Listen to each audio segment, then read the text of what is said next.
Hello, my name is Kai, and I am a bit of a rambler. I like to travel, learn, and tell stories. I know that a lot of people love the idea of traveling, and they don't know exactly what they want to do, but everyone knows about backpacking. They think it's cool, but there isn't some hard and fast guide on how to backpack, which is how backpacking works. And it's really difficult because depending on which country you go to, they'll have laws or even just cultural guidelines that won't let you camp in certain places, or how do I get a shower? And is it going to be really expensive? Do I have to find campgrounds? Like, how do I get my tent and my camping gear and accessories over there? How much do I have to carry? And so there's a lot of worries that I get questions on because I love backpacking. And I've backpacked in every country and I've camped outside, every country that I've visited. I just love being outside and, I don't know, self-reliantly sleeping under the stars. It's fantastic.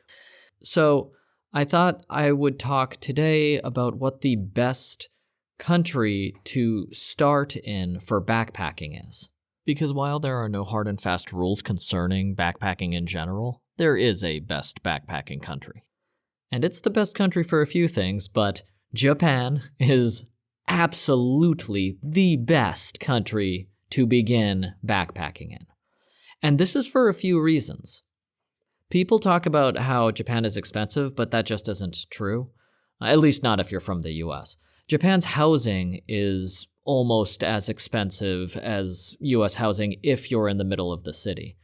But other than housing in the middle of the city, everything else is cheaper than the US, and cheaper than a lot of places, especially because Japan focuses on healthy, nourishing food.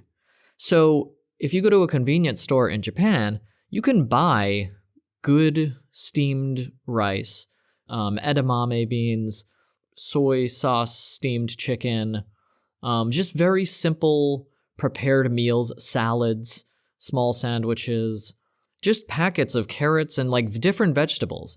So you can get as much rice, as much vegetables, and as much chicken and other meats. Fish, obviously, they're going to have salmon and salmon roe and crab, right in 7-Eleven, which are everywhere. And you can go to Lawson, which is the Japanese convenience store of choice, and everything's like 2 cents cheaper, so it doesn't matter. But so first of all, that is food. If you need cheap food while you're in Japan and you're just going to backpack for a week to see how you like it or whatever, there are convenience stores with this healthy, cheap food everywhere. So you can buy those little onigiri, which is the rice ball with a filling inside, salmon roe or crab or tuna or vegetables or whatever. They have all these different fillings inside, or just a plain rice ball. And those are $1. And that's a good 200 calories, like right there. That's enough to keep you going for a while. And if you buy 5 of them, very often they have a buy 2 get 1 free or buy 1 get 1 free sale, or just half off for a bunch of the stuff in there. And different convenience stores have different sales. So when I backpacked for 3 months in Japan, I ate at those convenience stores all the time. I never planned my meals ahead. I would go inside one convenience store, check the prices, because at that time I was on zero money. That was my $200 a month phase of traveling. And I needed inexpensive, good food because I did not want to stop traveling. I just loved it so much. And it's cherry blossom time when I was visiting. So I'm just walking through cherry blossoms perpetually. If I saw a Lawson or 7-Eleven, I would stop in, check their deals. There was always something 2-for-1 sale. I'd spend $1. I'd get 2 little pouches of, let's say, edamame and 1 salmon onigiri. And then I would just eat those as I walked to the next one. And I'd check the next one. And I was like, I just got salmon. And they were out of the other. So I'd keep walking to a third store. And you'll come across one every hour at the minimum. Once you're in any sort of town, you'll come across 10 convenience stores a block. And they all have that healthy food for a very cheap price. So if you're going to backpack, you go to Japan. There is cheap, healthy food everywhere that tastes good. Like, Japanese food is so good, and it's so convenient, and it's delicious. So food, not a concern, and it's not going to cost you anything. Camping gear. I would recommend getting the camping gear there. You can bring a tent with you, and I hammock camp, so I just brought my hammock with me to every country I went to. But if you prefer a tent or bulkier camping accessories, you can go to any of the Japanese sports authorities. They're not called sports store, I can't remember, but if you just Google sports store or camping equipment store, there's like 100 of them in any city. So when you land, you can go straight from the airport into the city, visit any of those camping stores. They're going to have ground pads, they're going to have tents, they're going to have hammocks. Whatever you need to go camp, they'll have sleeping bags, whatever you need to go camping. You can spend definitely less than $100, and you will have all the camping you need to camp as long as you want to. And with the housing prices similar to like Airbnb prices in the States, $100, that's a week if you get a good deal on a nice house. So if you backpack for more than a week, you're just saving money after that. And if you're going during cherry blossom season, you're just walking through cherry blossoms. Every town is arranged beautifully, just melding with the nature around it. It's such a beautiful country to backpack in. That should be the next thing. It is a beautiful country to backpack in. I mentioned the cherry blossoms, but I can't... You can go look at the pictures on the internet, but it just doesn't do it justice in how delicately all the petals whip to the ground, tumbling over each other. And all the Japanese people love it as much as you will when you visit. So in every beautiful little park with 100 trees, there's all these Japanese people walking around, some of them in cosplay, most of them just taking pictures of all the cherry blossoms, just so into the transformation of the seasons, like this hearkening of spring arriving. The bark of the tree is a very deep black, and the petals are so delicately pink and white and paper thin. So it's like one of the most beautiful environmental sights you'll ever see. It's just stunning, and it's not in one place. Like I said, I'm backpacking for 3 months. I'm just walking from town to town to town. And sometimes 2 towns will be separated by, let's say, 10 kilometers, and that entire 10 kilometers will have just a line of cherry trees going all the way from one to the other. And they don't smell very strong, but there is a faint, pleasant perfume from the trees. So you smell that hint of sweetness in the air, just encouraging you to just like keep walking, enjoy your day, look at the blue sky, because it's incredibly clean. It's beautiful. The mountains and hills are absolutely beautiful. It's all green. The forests are thick and healthy and meld seamlessly into all of the human habitations that are plunked down within all the foliage. So the entire time you are backpacking through Japan, you're never going to be like, ooh, I don't like this ugly part of or like, oh no, a desert. Like, no, it's all beautiful environment, and the cities and towns are even like charming or interesting. So everything you're backpacking through is constantly beautiful. Clean. It's clean. You have heard this, I'm sure, 100 times. It's not a lie. Japan is very clean. Their food is clean. Their buildings are clean, like they look clean. There's not trash outside when you walk around in the forests or when you're walking between towns, and there's some, but not much trash, even in the densest, wildest cities. So it's just pleasant to be there. It's a very easy place to backpack because it's very clean, which brings us to the number one reason why this is the best country to backpack in, and that is the Sento, the public baths. Go listen to the public baths episode, and it's just me talking about how much I love Japanese public baths.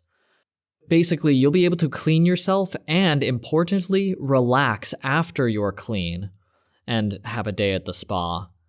In every town you go through, there is going to be a public bath somewhere. All you have to do is learn the Japanese for public bath, and you'll be able to recognize the sign, which is usually in Japanese. There's no English writing usually. The hiragana, yu, looks like a fish. So if you see a blue curtain in front of a door with what looks like a crudely drawn fish on it, that's the common cultural signifier for a sento, especially for the ones that only cost a couple bucks. Let's say $3, you're walking through a small town. If you have $3, you can spend all day at the bath, clean yourself, relax, and then continue your journey. That is invaluable as a traveler, and especially as a backpacker. You're outside all the time. It's hard work carrying everything on your back. You're going to get sweaty and dirty every single day. So to just have baths everywhere is a blessing. I love traveling and I love backpacking, and in Cambodia and in Thailand and China, like in all these, Portugal, Morocco, all of these countries I would backpack in, and I was always missing something. I always wanted to be clean at the end of the day, but I couldn't because there just weren't those facilities available. So I would usually have an extra bottle that I would use to like wash myself or do a sort of sponge bath so I didn't completely offend myself and everyone I walked past. And I'm pretty good with keeping clean, so I did that well, my sponge baths. But this is why Japan is the best country to backpack in. You can backpack as long as you want. It's culturally accepted. You have cheap, good food always within arm's reach. You can public drink. That's pretty good. And you can clean yourself every day if you want to for a few dollars and like thoroughly clean yourself while your possessions are in a locker and they're not going to be messed with anyway. Japan has so many like intangible benefits, and one of them is the cultural acceptance and understanding of the wanderer, the traveler. It's just sort of accepted that some people are itinerant in Japanese culture. Like, it's not weird if you meet someone, you're like, what do you do? They're like, oh, I just travel, I wander, and I go to different places. They're not confused that somebody would want to perpetually travel. Maybe if you're like, oh, I've been traveling for 37 years. They're like, oh, that's kind of a long time. But the wandering itself, the traveling itself, would not be strange or misunderstood as you needing help or you not knowing how to survive in society. They just get that some people are itinerant. So when you're traveling in Japan, people barely notice you. If they do, they're just like, backpacker, and then you keep going. It's just like if you were wearing a different colored shirt. They just don't care. It's not a culturally anomalous or worrisome or culturally odious, societally odious personality identifier that you choose to travel. So traveling is very accepted in Japan, and you can just feel comfortable traveling. Another intangible thing is just how helpful Japanese people are. So if you don't know how to speak Korean, let's say, you can ask a bunch of people in Korea, like, can you help me? But after a couple tries, they're not going to be very inclined to continue to try to help you. There are certainly helpful people in Korea, but they might not have infinite patience. Japanese people have infinite patience to help you try to communicate what you want and to get you what you want. In Japan, you can try to say something and they won't understand you and they will ask you to say it again. And you can do that 17 times and they'll be just as polite every single time and as helpful. Like, they're trying to bridge the gap, which does not happen in a lot of places. If you say the wrong word in a lot of countries, then a wall shuts down and the person who was going to help you is not going to help you anymore. In Japan, every time you try, they are also trying to bridge the gap even if they don't understand you. And eventually they will, because two people working together works. So if you need to get to a pharmacy, or you need to find a public bath, or whatever you need, as long as you ask people politely, how can I get this? Someone is going to help you with that. Somebody is going to help you with that and get you there and get you what you need or what you want. Is there a department store near here? I need electronics. My charger is broken. Someone will help you, and they will try to help you until you receive help. It's a tangible benefit in that when you ask someone, they will help you. But it is intangible in that the load off of your mind that you don't have to worry about whether you'll be able to do something in Japan because you don't know how to do it just isn't there, because the society is so cooperative. It's a cultural cooperation that is immeasurable, but in that vein, immeasurably valuable to have that resource, that cultural resource of cooperation and assistance all around. Another thing that is all around, which is very important to a backpacker, are bathrooms. Every town and city in Japan has public bathrooms around, and you can find them on Google Maps, any map. I use offline maps, and they have a lot of the public bathrooms listed. And those public bathrooms are clean, and there is soap and paper, and if you're lucky, a handheld bidet, which is what I prefer to use, because when you're walking, if you aren't clean, it chafes. So I prefer water to clean myself. Public bathrooms are everywhere in Japan. They're very clean, very accessible, and they're just great. I mean, it's wonderful after you've walked for 5 hours, or like you're coming into a new town. You don't have to worry about, oh gosh, is there going to be a public bathroom? Like, yes, you don't have to worry. There is going to be a public bathroom, probably a block from here. And there'll be another one across the street from that one, and it's not going to be crowded, and you can use it comfortably and then continue on your journey, or go get a meal, or go to the public bath, or whatever you want to do next. Which, after you've been backpacking for a few days, maybe you're like, well, I'm keeping myself clean every day, but these clothes is getting a little funky. And that's another great thing about Japan. There are public laundrettes everywhere. What do they call them? Laundromats, in English. I know the English word. I'm a native English speaker. I just forget it because everyone calls it something different. So laundromats. There are public laundromats everywhere in Japan, and I can't even remember how much they cost, but it's not a lot. I'm going to say $1 maybe, but I feel like 50 cents, but maybe it's $1. Let's say $1 to $2. I feel like there are more expensive ones in the middle of the city, but for the most part, you'll pay $1 to wash everything and then 50 cents to dry everything. And they have washers and dryers. And even remote farming villages will usually, as far as I've seen, have a public laundromat somewhere. And you can find those on Google Maps or the offline maps you use. You can stay clean every day. You can eat your food. And then anytime you need to wash your clothes, there is a laundromat inside whichever city or town you are near to. So even if you're camping like a couple kilometers out, and you're like, you know what, I'm just going to live in this forest for a week. Why not? Like, there's good food close by. Maybe there's a sushi shop you like. You can eat food, go to the Sento, get clean, relax for a while.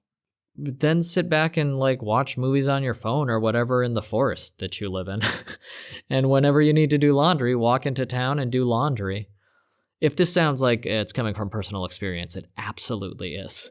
There was a great town with a really good supermarket that just had great sushi and great all these snacks, and there was a big temple in the forest behind, and I just lived up in the mountains for a couple weeks. I used the laundromat a few times, and then I was like, that was a nice little vacation from walking all the time. And then I kept walking again after that. The next one is culture, and, that's accessible in every country that you're going to backpack in. But like most things in Japan, that intangible facilitation of most events applies here as well. It's just easier to do cultural things and see cultural things in Japan because their culture is so strong and so well integrated into every part of their life and architecture. So while you're walking, if you pass through a small town, there's going to be some wood cuttings or women doing a day where they're all wearing kimonos and taking pictures, or there's just going to be something fundamentally Japanese going on wherever you're going through, because they constantly need to or enjoy celebrating their culture. So there's always some sort of exhibition, unofficial or not, happening around you. And if there isn't some display going on that you'll see walking by, the architecture itself will have displays of Japanese culture built in. Even the way the signs are constructed. So it's not only a beautiful country to go to and to backpack through because all the trees are beautiful and all the cherry blossoms are nice and all of that, and all the cities are well constructed, but it is a learning experience. It is a fascinating country to backpack through. You're walking at a pace that allows you to imbibe the sights you go by. If you were riding even a bicycle, but like a motorbike or a car or something like that, you're going too fast to see the things you're walking past. And in Japan, there's little things that you'll only catch if you are backpacking through. You know, you can make a plan and drive to spot, but while you're backpacking, you will see things that are not in any guidebook or website blog list. One of the things that is in all those blog lists, but is very small, are those Pokemon manhole covers. And I wanted to see those, and I walked to the town, and there was a couple, and they just take so much care to paint these Pokemon onto the manhole covers. And it's such a little thing, but it's a powerful demonstration of their culture. A huge, huge export, like maybe one of their biggest exports, to be honest. That little game took over the world. So you can visit the town that supposedly the games were based on, and there are a few, the starter Pokemon are painted on a few of the manhole covers. And you can walk to those in the town, and it feels so much more significant than if you drove your car and stopped at these places. When you walk there, it makes your arrival more significant. You paid with the effort of your steps to arrive at this area of cultural significance that they have taken time to display. And you're both meeting together, and those little manhole covers, that's one tiny thing. And there's the castle, the Iga Castle. Iga is famous for ninjas.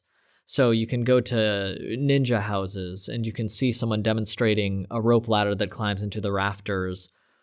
Or there's an okonomiyaki, like these Japanese omelet places, and it looks like it was built 300 years ago, but it's a modern restaurant.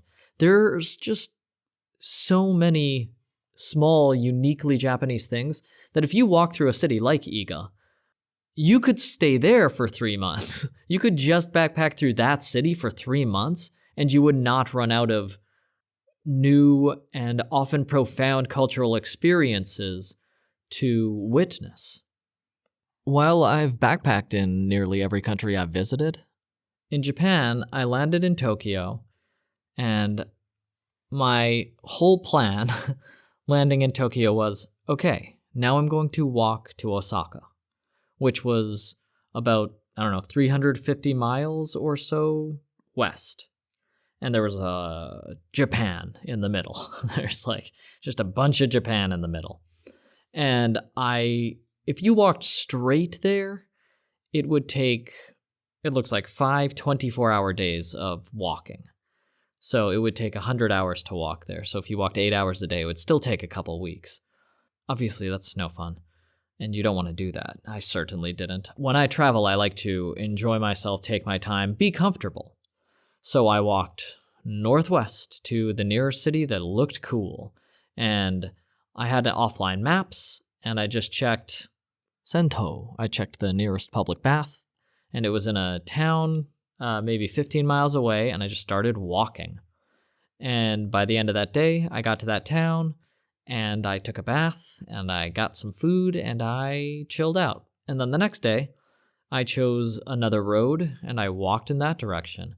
And I just kept going north and south and all directions. Sometimes I would go west for a day and then just go east for another one and loop all the way around so I could visit a interesting landmark that was on my offline maps or a Sento suggestion. Mountain. I climbed a lot of mountains while I was doing this. Or sometimes, I would just take a chance and I'd see like, what's that tiny little path? And it's like, it doesn't say you should go, but why don't you try climbing over this mountain that isn't on the map between two towns? Japan is pretty dense, so you're not going to get lost in Japan without ever finding civilization. Or I didn't. I'm very comfortable hiking. But I just went on adventures for 3 months straight. And I was also playing Pokemon Go at the time. So I was able to track my walks pretty regularly. And I know I was getting over 20 miles a day. So 20 miles a day over 3 months, it's like 90 days, so 1,800 miles roughly. I remember at the time I did something and it turned out a little over 2,000 miles in total because I was just walking all day. And whenever I was tired, I just stopped walking. But there were so many amazing things to see in Japan and so much good food to get to. And I had to get to level 40 in Pokemon Go that I just kept walking. And the more you walk, your legs rapidly adjust to backpacking. They rapidly adjust to walking. If you walk 5 miles the first day, if you walk 1 mile the first day, you're going to walk 2 the next day. You're going to walk 4 the day after that. Your legs adjust very rapidly. And everyone I have ever gone backpacking with has been shocked at how well their legs work and how quickly their legs build up and allow them to continue moving even with a backpack on.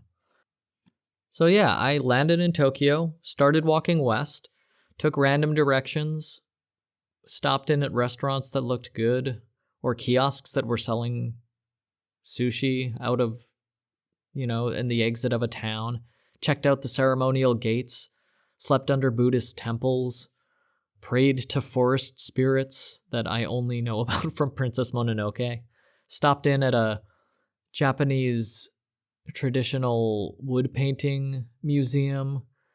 I walked all the way to the top of a mountain just on a whim that maybe this public bath would be nicer than the others, and it was the best public bath I visited in Japan. That public bath is sensational, and that one is definitely featured in the Sento episode.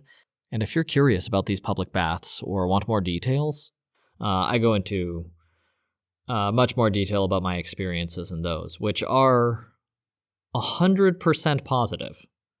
So there's a lot of urban camping, and when I went to Japan on a different backpacking trip, I actually exclusively stayed in the larger cities. I think I was in Tokyo.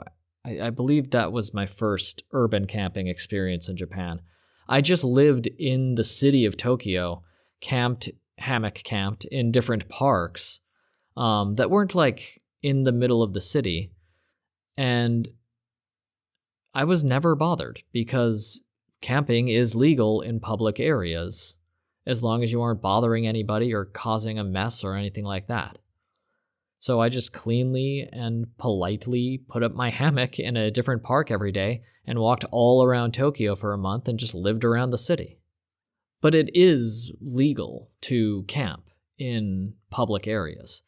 So you just find an out-of-the-way park, or if there's a forest, go a couple trees in, and you can camp there. Don't stay there for 4 days and make that your house, but it is legal to camp there. So it makes it so much easier at the end of the day. You're tired after you've walked to a new town and you got food and you just took your bath and you're like, okay, I have to get to bed now. In most countries, I had to walk for hours sometimes, looking for the right spot to camp. No private property and no posted public property. And, this one's too wet, this is too rainy, this is dirty. It was difficult to find a spot a lot of times. Never had that problem in Japan.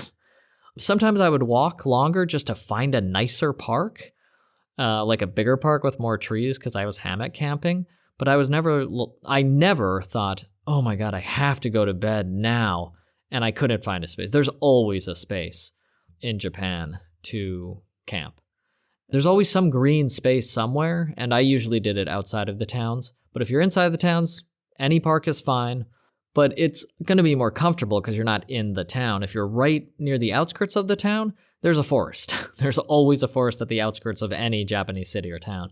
So you can set up your tent or bedroll or hammock and legally camp there. So that's another just stressor that comes with backpacking inherently that you just don't have to worry about.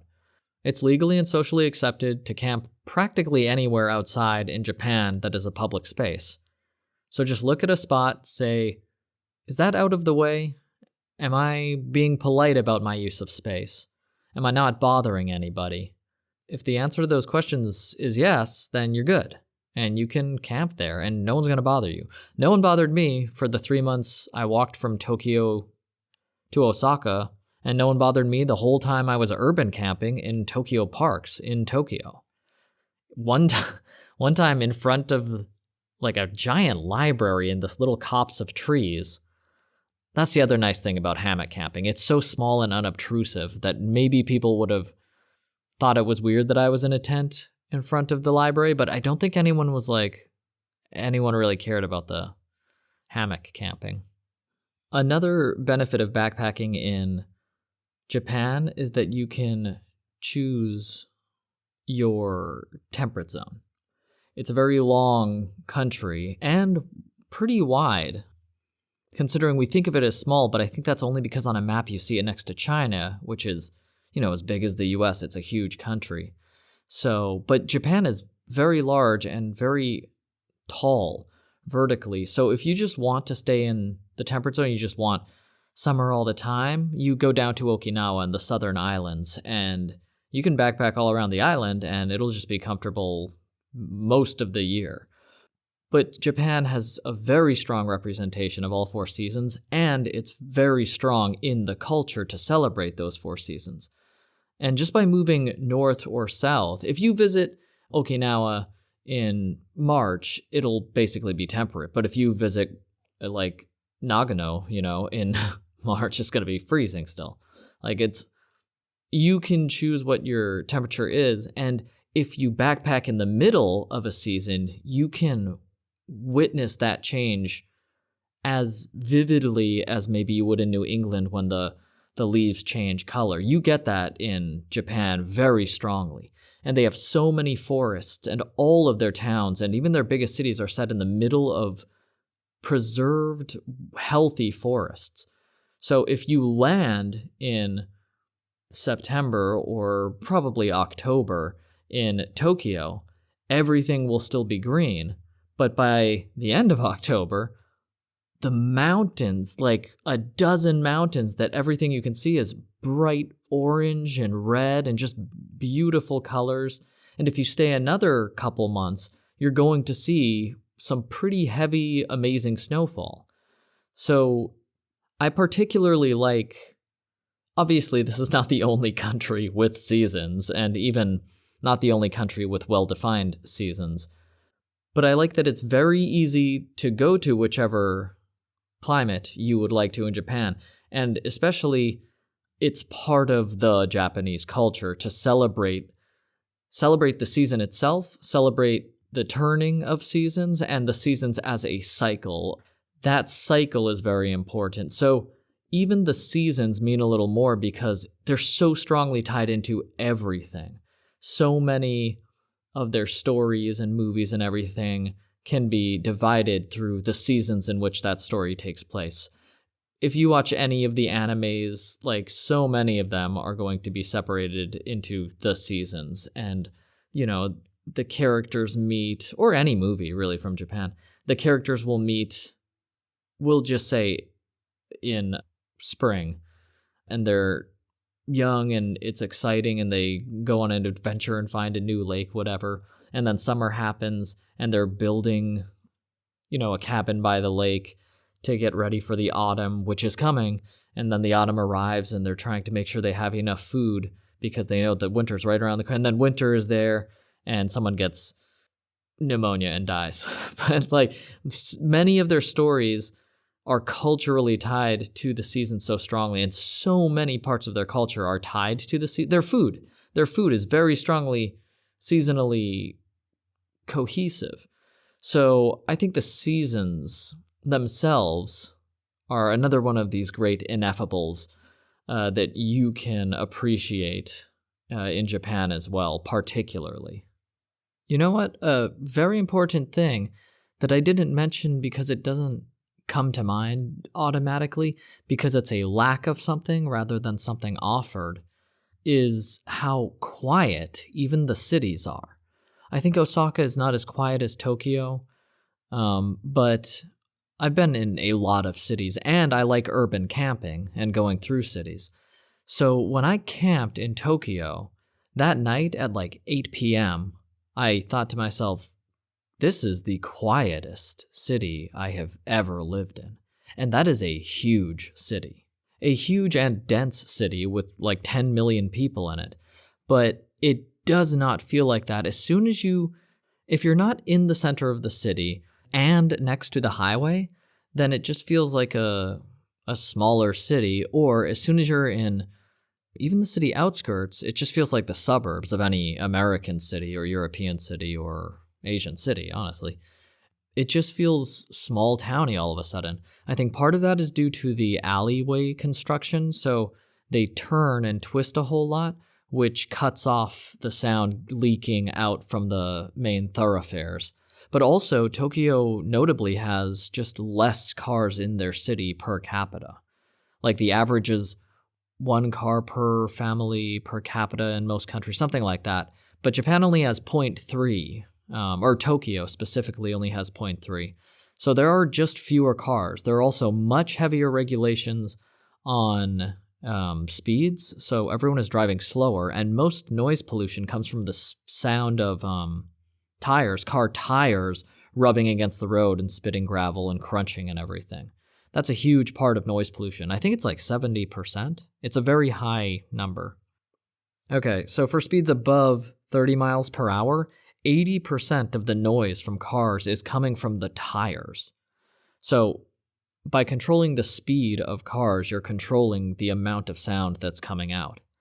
Also, I read some article about car manufacturers in Japan regulating the noise allowed to escape from engines themselves, and they all seemed quieter to me. Like when you see a line of cars and you're in a car in that line of cars on the road, it's just not very loud, at least not what I'm used to.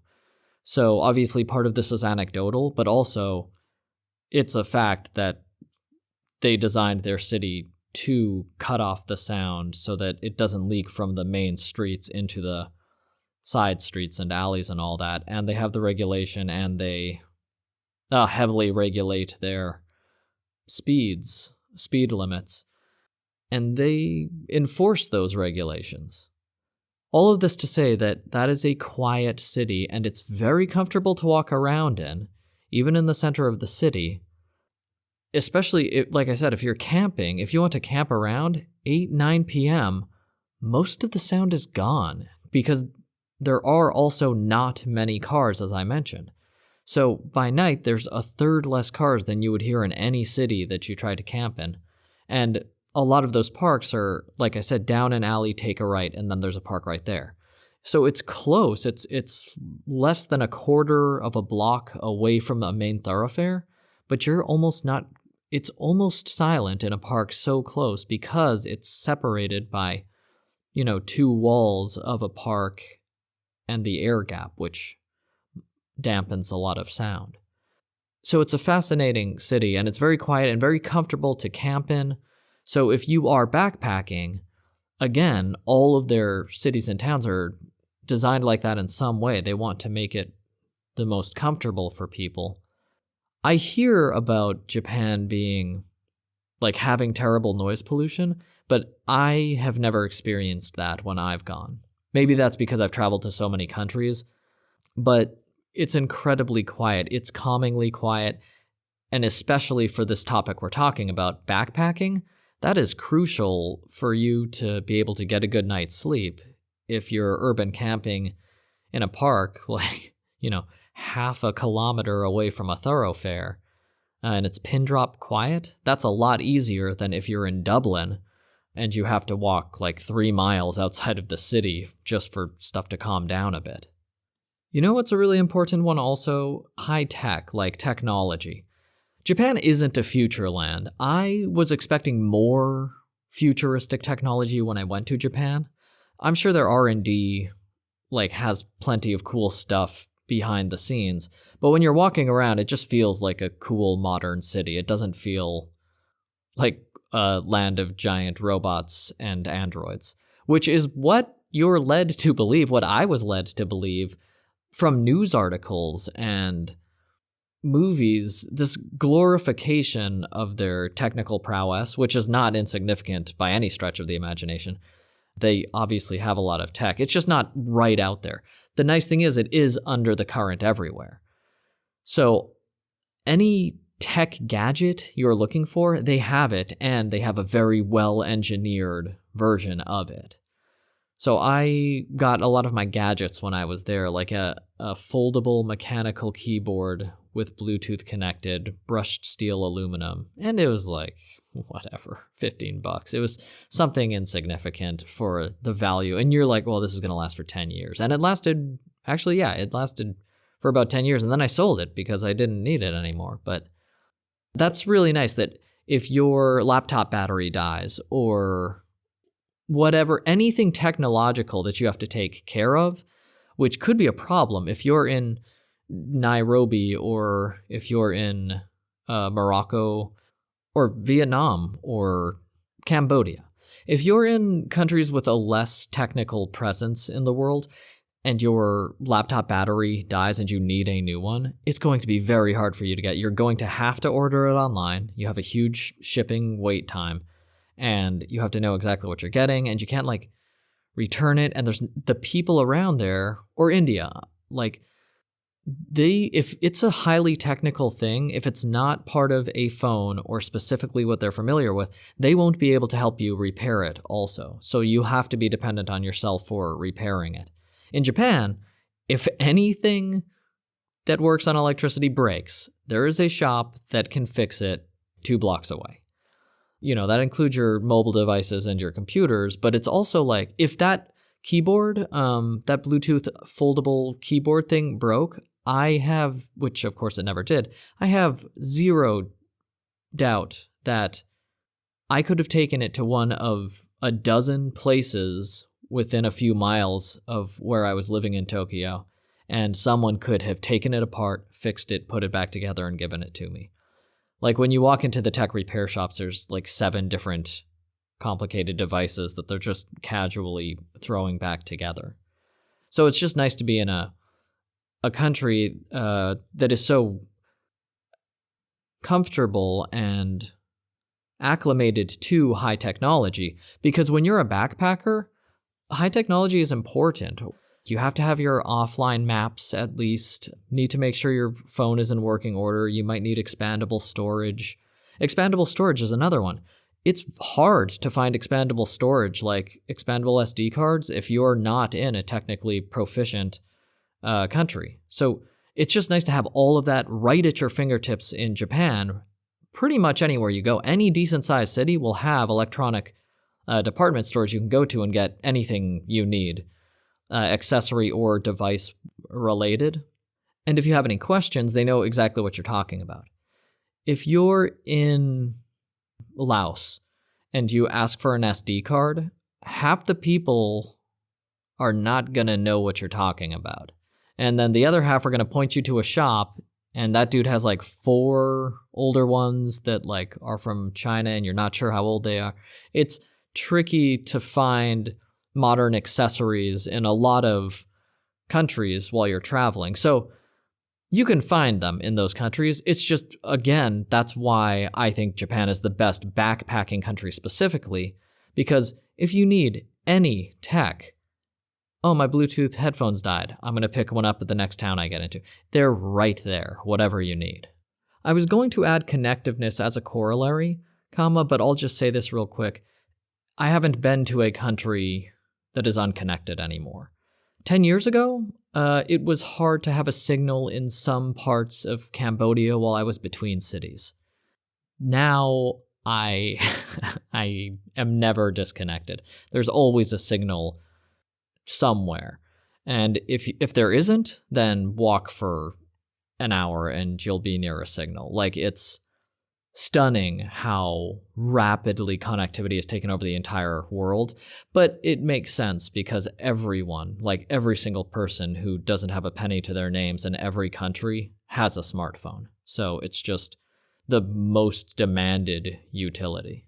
So that is everywhere in every country, but it is also on the list for why Japan's so great to backpack in, because you are always connected to a high-speed network. You know what another really good one is? Ice cream. And specifically ice cream vending machines. Now, they have good ice cream, and they have vending machines, but the vending machines aren't weird like you hear about. Most of them just have some snacks and some soda in them. But notably, along roadways, especially between cities and towns, if you see a vending machine, half of the time they're an ice cream specific vending machine. And they have different flavors depending on which region you're in or which town you're in often. And there'll be 20 flavors of Cornetto style ice cream cones ready to go. And there'll be everything, pistachio and butterscotch and swirled cracked candy cane and just all these great flavors, which is really fun after you've been walking for 2 hours and there's a little rest stop on the side of the road. Go check out their ice cream vending machine. There's gonna be a great flavor that you've probably never tried before, like Oreo cheesecake, or regular cheesecake was one that was fantastic. There was a maraschino cherry cheesecake one also. But after I stumbled on the first one because I was looking for a restroom near the rest stop and saw an ice cream vending machine and immediately took advantage of that. Every time I saw a rest stop after that, or every time I saw a vending machine on the side of the road while I was walking between towns or cities, I, veered in that direction and checked out the new flavors. Pistachio yuzu. Okay. And just trying all the interesting new flavors. So that's in no other country. I love that happens. That's a great reason that this is also the best backpacking country, because there are ice cream vending machines with unique flavors dotted all over, and it's high quality, tasty treats while you're backpacking through wherever you're going. So I haven't mentioned everything that's great about backpacking in Japan, because it's already pretty long. This is a pretty long podcast. But a bigger reason is because all of the good stuff about Japan is also in other countries. I wanted to talk about just the uniquely Japanese things that lended to it being the best backpacking country. But connectivity, great food, kind people, good infrastructure, those are present in other countries, and they're also present in Japan. So you have all the basic good things that most countries have, but then you have things that are very unique to Japan, like the quiet traffic noise, the ice cream vending machines, the public baths, all of these very unique things. But if you're wondering, yes, they also have all of the benefits that you want in a country you're going to backpack in. They just also have, as I've mentioned, at least a dozen uniquely Japanese experiences that you'll be able to appreciate. Tokyo is seen as, a rival to New York City or any major metropolis. It's the most famous city in Japan. It's the biggest. So with that reputation comes a certain level of high society, let's say. So you're going to get a lot more entrepreneurs in Tokyo than you would in other places, and a lot more accepted creative businesses than you would in other places. Now, these exist everywhere, obviously. Your town has something special that you like, but there's one bar that is Doctor Who themed, and cool. Japan also has those, and I believe because Tokyo is so modern and exciting as a city, it also has more than its fair share of those very unique, almost personal experiences that you wouldn't expect in a major metropolis. So one of my favorite ones is this Alice in Wonderland store. I believe it was called Alice on Wednesday. And there's a doorman, and there's a small, maybe 1.5 meter high door, maybe a 4 feet door. And one person goes in, he opens the door. One person ducks under there and goes inside. He closes the door. And then, you wait a few minutes and he'll open the door again. The next person goes in. So there's a line waiting to get in. And then when you get inside, everything is painted, like there's a mural on all of the walls and a spiral staircase going up to the second floor, which is also all painted. Everything is painted and looks like the original Disney cartoon Alice in Wonderland aesthetic. And they sell bottles, like blue bottles of potion that read "Drink Me," and tea sets, of course, and different types of tea. And everyone's dressed in Mad Hatter garb or Alice garb. It's fascinating. It's a fun little shop. I love it. It's like dead center in the middle of Tokyo, just along the highway or along the main drag. And then there's a group of people, there's like a line of 12 or 24 of us waiting for this ornately dressed doorman to allow us into the realm of Alice. There's also Martini Burger, which some guy from New York likes martinis and burgers, and he was like, you know what, I gotta open up a Martini Burger shop in Tokyo. And he opened up a shop called Martini Burger in Tokyo.